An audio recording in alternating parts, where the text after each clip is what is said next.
Welcome.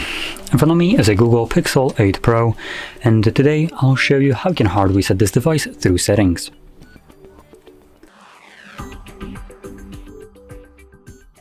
So to get started, we're gonna open up our settings.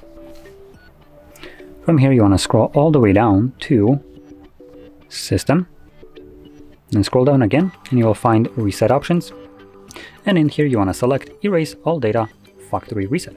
This will give you a list of data that will be removed, which includes things like your Google account, system, app data and settings, downloaded apps, music, photos, and user data. Now, truth be told, only three last options out of this list matter, because the first three are things that are primarily cloud stored, and you can regain everything. It's not, let's call it a unique data that you created yourself. Now when it comes onto music, it's just out of convenience, let's be honest.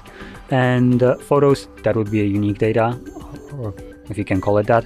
So any kind of photo that you captured, it's just a photo that you captured. If it's not stored on the cloud, it's only on your device, and you will need to create a backup copy of it. And same goes for user data. So if you have some kind of documents on your device or anything that you downloaded, created, make a copy of it if you want to preserve it.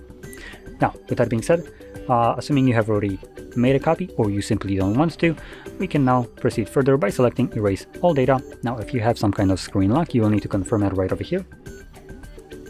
And from there, we're going to select Erase All Data once more, which will now begin factory resetting the device. Now, this process will take less than a minute, I think.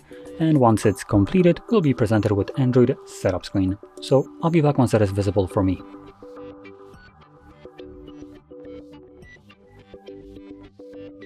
And as you can see, it's now finished. So if you found this video helpful, don't forget to hit like, subscribe, and thanks for watching.